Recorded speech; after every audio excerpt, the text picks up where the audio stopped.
I'm on a quest to find music and art. Supporting local talent is the place I start. Yeah, this is our culture, the place to be. Games, books, arts, and crafts, and jewelry. This the Guardians of the Geekery. This the Guardians of the Geekery.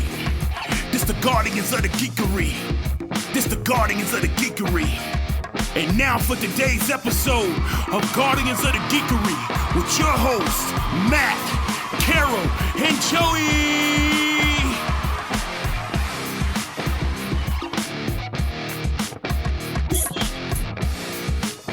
All right, Guardians of the Geekery coming back at you. We've got our special focus today on Jason Gilbert, author Jason Gilbert, appearing at the Geekery Market. What is it? Saturday, November 15th, 2025, 10 a.m. to 4 p.m. at the beautiful, spacious 30,000 square feet of geeky goodness, Cabarrus Arena and Event Center. Woo! How much is it? Come on in. It's free, folks. Just go into your cupboards before you come, grab a couple canned goods to donate to Second Harvest, and I think we'll be good there. There's a parking fee of $10, and just pile all your friends and family in the truckster and come on in.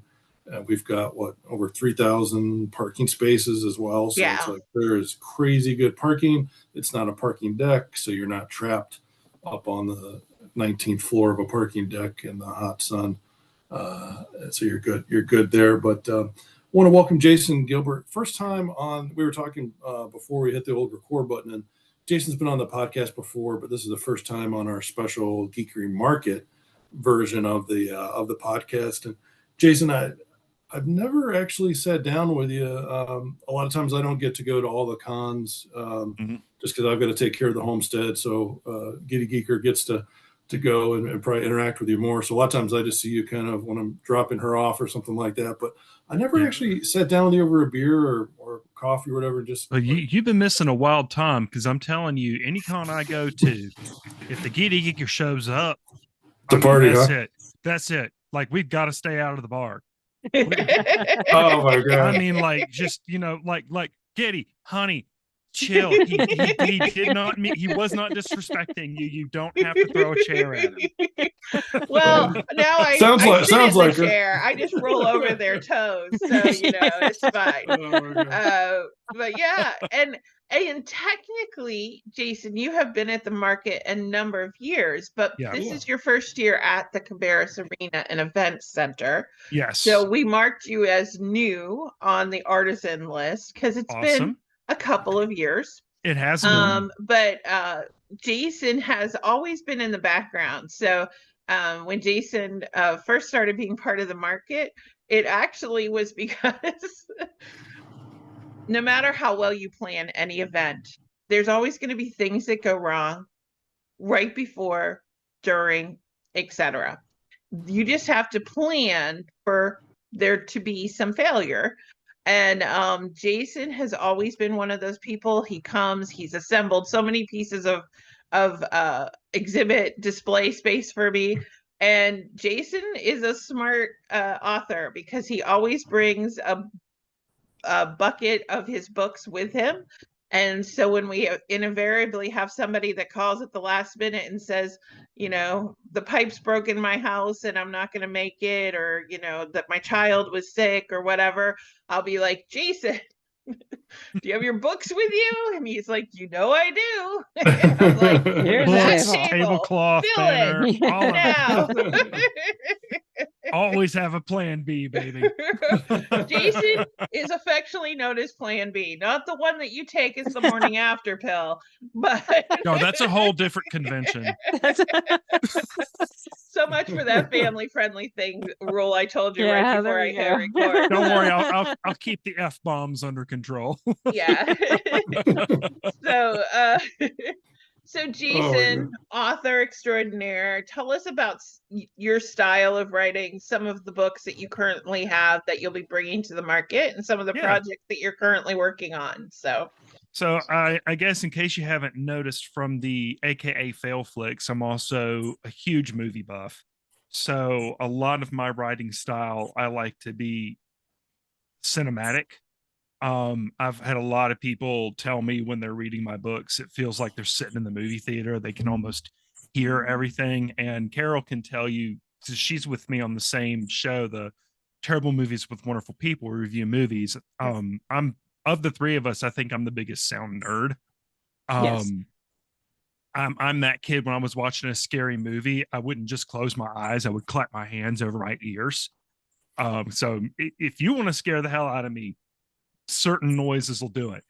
I write werewolf buddy cop stuff because I also like an edge of comedy with my horror. So I have the Cold Stone Case Files. That's my current series. It's the son of the wolf man. He investigates crime. His best friend beats him with a rolled newspaper when he's been a bad dog. So if you're if you're a Sherlock Holmes nut, if you like the Jim Butcher Dresden Files series, this is going to be up your alley. Book 3 tentatively is looking at a release in January at Mysticon. I will know by October. Then on the more serious side, I wrote a alternate history urban fantasy political thriller called The Clockworks of War. That was 3 books. And then I combined them into an omnibus, which I'll have with me. Not only does it tell the story of being a magician in 1921 and the use of magic being punishable by death instantly. It was written as a warning, not a prophecy, but here we are. But it also doubles as a Chihuahua killer. Okay, now So- don't be hitting the dogs. I mean, if you get the hardcover, it comes with the ebook and free rodent extermination. There you go. Watch out, Taco Bell, Chihuahua. You're in trouble. Yo quiero Taco Keep that, Bell. let me sell it. Y que no. Hey, Yeah. son, No, Gilbert. those aren't. How are the refried beans, guys? Then Oh, no. They repeat almost as much as you, Jason. hey. Wait a second.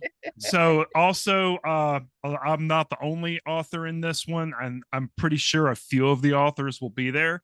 But I'm in this anthology from Falstaff called Nevermore. It's a retelling of classic Edgar Allan Poe stories, and I did Murders in the Rue Morgue, which honestly probably is the scariest thing I've ever written. I was actually told that by Tally Johnson, so I kind of Ooh. Oh, wow. I kind of consider that a notch in the old belt. Oh, yeah. I combined the story points and whatnot from the original story, of course, on top of the bits from the song by Steve Harris for Iron Maiden. And Ooh. every time I've read it at a convention, I've gotten a standing ovation. So I'm pretty proud of that one. And then I'll He have a read it couple other once and things it with was me. his mother. No, I'm kidding. No, we Hey, joke. We joke. mom's valid. Okay. She joke with appreciates Jason the 'cause we art know of him. crayon. So Jason and I became friends because I had to moderate a panel he was on, and I was told specifically by the programming director, not mentioning any names, Carol, you have to keep him in line along with Chris Shrewsbury. And so I learned early on that Jason and I could give and take just as good as we can get. So please know I love him like a brother, the step brother that we don't talk about, but I love him. He's the thing that we keep in the attic, or at least tried. If we're remembering the time I got stuck in your attic and had to get myself out. This is true. So if you come to our house, you will see electrical work that Jason has done. So I can point that out to you. But in our house, the attic access is on the stairs. So you literally have to be part acrobat and be able to jump from a staircase into a crawl space that at the time was underfilled with insulation. We've now since added 10 more inches, Jason. So you would actually not be hitting all of the beams. You actually have I a cushion appreciate now. that. But yeah, many was the day where he was like, he was upstairs knocking and I was having to find where he was and tell him so he'd know where to drop the electrical for us. So in our 1960s house, but it's worked out well. So all good. I am intimately familiar with Joey's attic. That is not supposed to be innuendo. I end up getting Talking attics and stuck. 10 inches and Right? What's funny is like it's so tight in there, and there was a spot I had to get to in one of the eaves, and I got stuck. And the option was call for help or get out and become really flexible. Well, Joey and Matt was away. Joey was working, couldn't get up there. So I'm like, well, guess I'm getting out. And I get a text message from Joey on my phone, like, are you okay? As I'm grunting and groaning. And she ends up getting a text saying, I got stuck, but don't worry, I'm okay.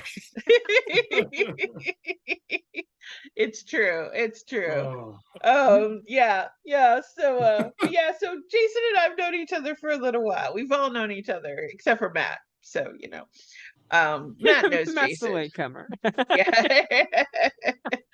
But now, so Jason, how did you first get started in writing? What prompted you to start? I've been reading since I was 4. I would chew through books as a kid. And I was actually into books, and still am, just as heavy as I was into movies. Just loved consuming media and telling stories at the core of it. So I started writing stories in the 8th grade in pencil because, I was that kid that would get bored in class, and, we had 2 options. I could either find something to do that the teacher probably would not like, which sometimes was more fun, or I would, create. So I wrote stories, I wrote little fan fictions and whatnot. We all have. Started writing movie reviews online back when the angry comedic reviewer was kind of a big thing. That's how Failflix came about. And I had always wanted to publish a book. So I actually got together with Faith Hunter when I was 15 years old, and she started teaching me how to write and whatnot. I wrote my first book at 16, I think. I published my first book at 37. That's how it goes, folks. Yeah. That's how it goes. Yeah. Usually. So it's basically overnight success for you. You just Absolutely. Absolutely. I self-published the Clockworks of War series, the Next of Kin collection, which is a collection of my short stories. I'll also have that with me. You should check that one out. I've got post-nuclear Sherlock Holmes and lesbian werewolves all in the same book. And then the rest of it I've been doing is through Falstaff. I'm one of those self-pub authors. Like I won't crap on self-pubbing at all. It's perfectly viable way to get out there. I'll never do it again. Just because there's so much more involved. So, fortunately, Hartness with Falstaff really liked my pitch and idea for the Coldstone Case files. And after he and I had a big sit down, and after some tweaking, next thing I know, I'm under contract. So, between that and I've been in a few anthologies, Nevermore is one of the few that are still in print. Just been cranking them out. This year's just been a little bit slow. I live in Western North Carolina, so we all know what happened about a year ago here. But the output's still coming. I just finished a new short story that I'm really happy with, and that I'm going to start shopping around. And I've started storyboarding for book 4 for the Coldstone Case files. So yeah, it just kind of went from being a super fan to suddenly I'm in the trenches with the rest of the authors trying to shell books out at conventions and build a fan base. Yeah, and I think it's one of those things too where you kind of need to know what your strengths is. If you're going to self-publish, you have to be a jack of all trades and a master of most of them to truly be successful. Yes. You have to be able to edit yourself. You have to be able to see what's not working in your books, or be able to pay for somebody else to tell you that. You have Yeah. to be able to acquire good artwork. You have to be able to be good at, timelines, budgeting, all that kind of stuff. And Mhm. sometimes if your skill set is I can write and I can write well and I can keep on writing, or I can stop writing and focus on these other things to get the current book out. And then you have to wait 4 years for the next book because then I have to start the process all over again. Right. I think that's the challenge for self-publishers is Yes. when you're self-publishing, you have to be able to do all of those things. And Mhm. that is tough. That is tough. And if that's not your skill set and you're able to be published through a group like Falstaff, where, Harkness doesn't suffer any fools, right? Like Mhm. he and his editors are good at coming to you and saying, hey, this works, this doesn't, Yep. right? This Yep. artwork needs to be changed. Let us do this or let us do that. Mhm. Then, that's your skill set. And the team of editors he's got are crack team. I mean, Yeah. Erin Penn is who does my editing, and that woman lets nothing by, and it's been Right. super helpful, honestly, in my development, because now when I'm writing, it's not a okay, how does this sound? How does that sound? It's okay, is Erin gonna say something about this? So I mean, like I'm honestly super fortunate to have somebody as meticulous as her. I can't speak highly of her enough. Yeah, and I think that's it. I think that's it, is you've got to have that skill set. Now, I know, Jason, at one point you had a very regimented writing process. Are you Yes. still in that same? Would you be willing to share a little bit of what your writing goals So and style are?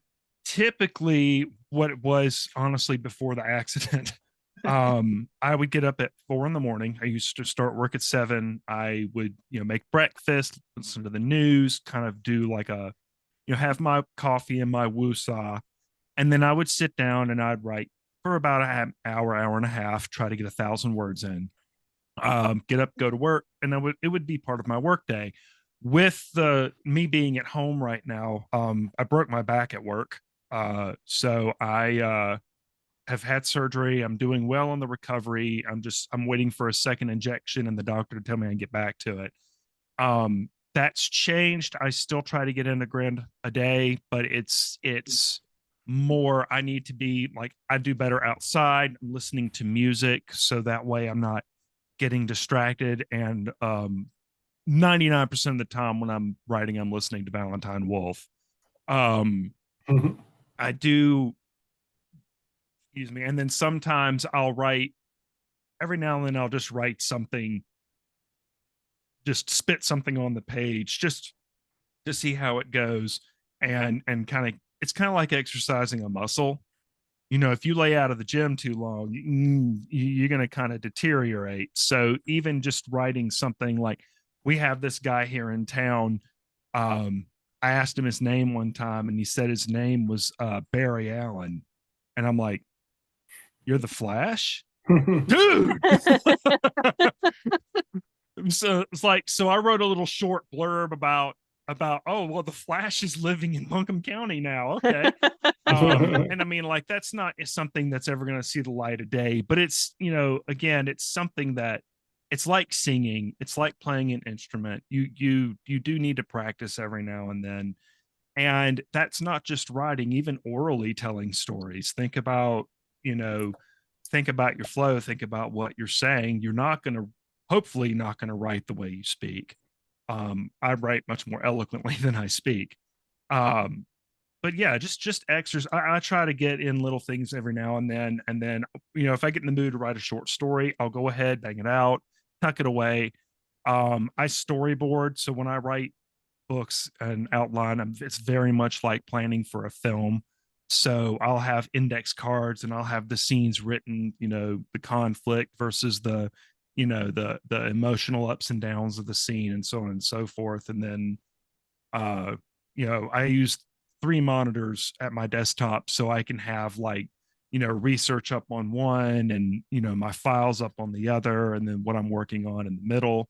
or if I'm editing, I'll have, different pages up, because sometimes I'll write a paragraph that it doesn't work in this chapter, but it could work later on down the road. So I'll delete it and put it in a words for later folder. And then on down, oh, wait a minute, that paragraph will work. And then just take it off and put it back in the book somewhere else. So yeah, I think people think that writing is like this A to B to C to D to E to F. It's like linear, and it's like sometimes no. Sometimes you have a scene that's going to take place 3/4 of the way through your book, and that's the first thing you write, and then you have to like backtrack and go, okay, how do we get to that point? Yeah, and see, I'm one of those writers. I don't believe in writer's block per se. If you have writer's block, that means you've screwed up somewhere and written yourself into a corner. It doesn't mean that you're stuck creatively and don't know where to go. So I'll back up, I'll see where I messed up. And because I am an A to B to C writer, but when I'm planning the scenes, they're all over the place. And then I just kind of piece it together as a puzzle. But that being said, it's nothing wrong with being an A to B to C storyteller, but be ready for times where you get to a wall and you have to figure out, okay, backtrack, let's see what I need, where it needs to go, and move things around so you can get back into the swing. So I kind of look at the process like a Metroidvania game, where you're all over the place. You're going to do a lot of backtracking, but at the end, you've got one linear story going on. Oh, and So, yes, this is an Iron Maiden glass. I'm that kind of super fan. So how much of an accomplishment did you feel when you signed your first contract with Falstaff? Did it feel like, oh my God, finally? It was actually at first kind of numb. I'm like, okay, cool. Did this really happen? And then as I'm driving home, it hit me. And I told my wife at the time, my ex-wife at the time, I was like, we need to like stop off because I need a beer. We're going to have dinner somewhere. It's like, where you want to eat? Anywhere where I can sit down and be served alcohol because I need a minute. And it's been great ever since. And it's not, the cool thing about being with a publisher, especially one like Falstaff, is you're not just there for your book. If they have a project coming up, if there's an anthology they're thinking about, they're not above looking at the different things you've put out and go, you know what? I bet you that person could write a great story for this anthology. That's how I got into Nevermore. So it does open up a world of opportunities. I've even been to conventions before and repped the Falstaff table, which was great because I didn't have to pay for a table. I could put my books on it, but I'm also, there selling other books, which in turn, opens up opportunities for Falstaff. Yeah, but it also brings people over to the table to where I'm at because they might not necessarily be drawn in by the big metalheads standing behind the table. They're looking at books about fairies that eat people and rednecks that kill monsters, but then my books are there too. So it's been a real awesome experience, and I've actually been able to go to a bunch of shows and places that I've never been before and meet a lot of people that I've never thought I would meet, like Terry Brooks, for example. And the Falstaff authors call themselves the misfit toys, right? So but it is a support system all unique of its own, because a lot of you have your own tables at events. But I mean, case in point, calling back to the beginning, the reason why you were there supporting, assembling my displays and all that stuff for past markets was because your books were going to be on the Falstaff table, who have been with us since almost the beginning. I think they weren't maybe there the first year, but every year after that they were there. Well, you're also aware that I'm an event running like addict. Right. So all you had to do was say, Gilbert, did you mind? Yep, I'm there. Yeah, but having you be there, both you, Darren Kennedy's another example, of like having several of your own books and series and enough to potentially justify you having your own table, but it's a way for you to be, like you said, represented. And again, like with the anthologies, a way for people to be like, who's this Jason Gilbert guy? Because they read a short story of yours in an anthology, they suddenly can go out and find more of your work. And but yet you're sustainable on your own. So a couple of the times where we were in smaller venues, when we weren't 30,000 square feet, when we were like 5,000 square feet, Darren was another one where it's like, first I go to Gilbert. Gilbert, do you have your books? Yes, go get them. We've got an empty table. Darren was a second one. Darren, do you have extra books? Good. Okay, go get those. We're going to give you this table.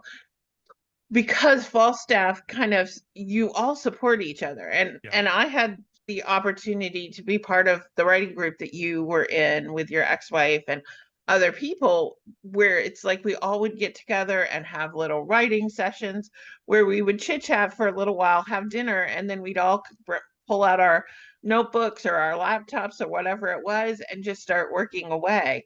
And I think that's one of the unique things. It's one of the things that I love most about Falstaff and about the Charlotte, North Carolina area, being from New England originally and being part of that history of being able to go through and say, oh, okay, this is where like Louisa May Alcott and Emily Dickinson, and there was that group of authors that would get together up there that kind of wrote their books together and were support for each other. And to know that there's groups like that here as well, and you see that, and you see them all becoming successfully and becoming their own authors on their own thing, has just been an amazing thing. So Absolutely. And I think too, one of, I mean, the reason that the authors for Falstaff we call ourselves Misfit Toys is because you have such a diverse and eclectic bunch that is so visible to the public. I mean, it's not like, Hartness is up in New York and his authors are all over the country, and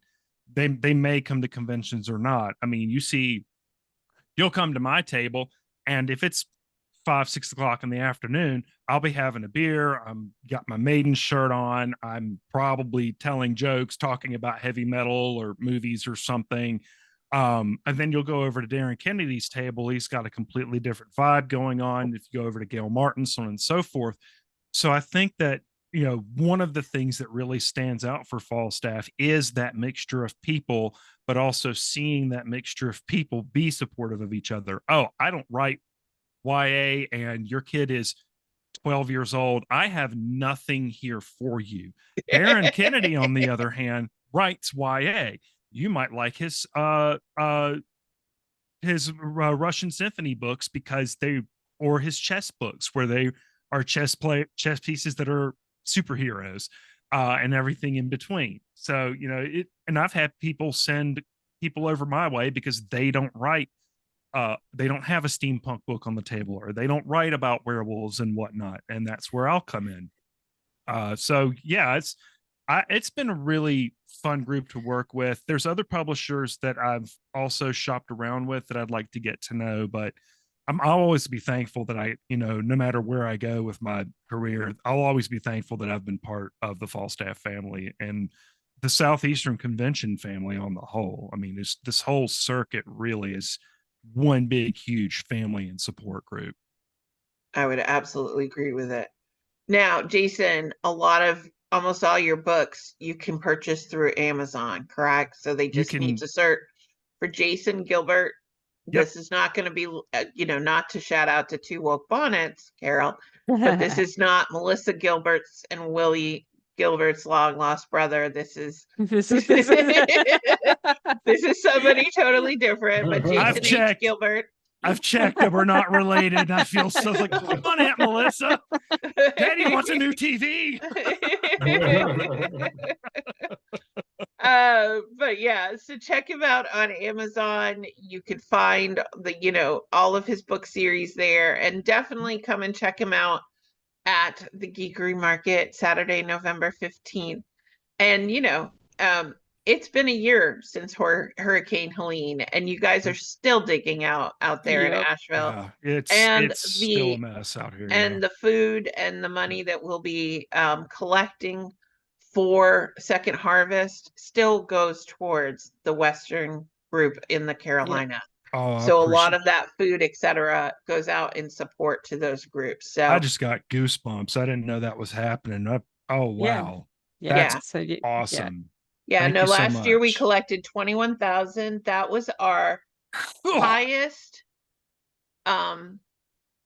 donation ever, and it was a single event donation. So the closest we had been to that previously was in 23, and we'd had 2 events that year, and we just blew that out of the water. So 21,000 pounds, the equivalent of 21,000 pounds of food that we collected between cash donations and physical donations, and it was quite a lot physically, I think. But so, and that Metrolina specifically, one of the counties they support is the Asheville area. So awesome. Please continue to bring, and you'll actually meet an author that's actually, out there fighting the fight and recovering. So make sure to do that. But Jason, always great to hang out with you. We will do that beer. We will do that beer. Absolutely. We just have to figure out a day.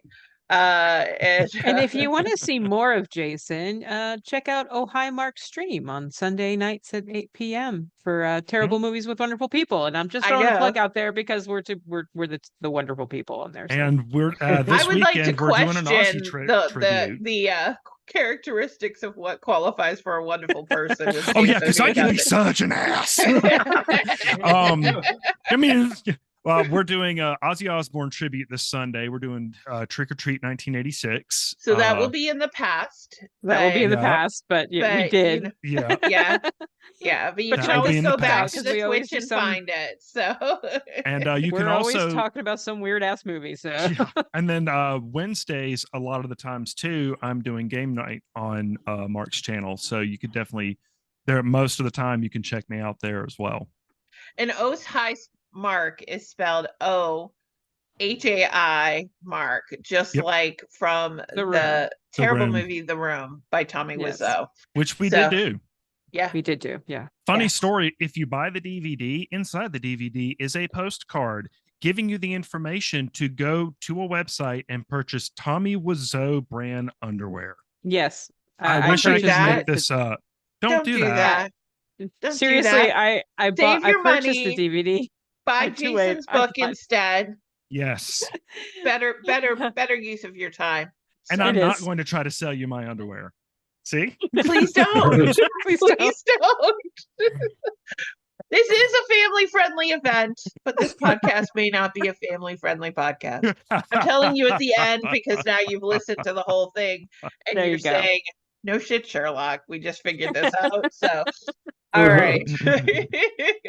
And there's our swear for the episode. There you go. All right. Well, thank you guys so much. We will see you in November, if not soon. Stay safe, Jason. And you guys too. Thank you for having me.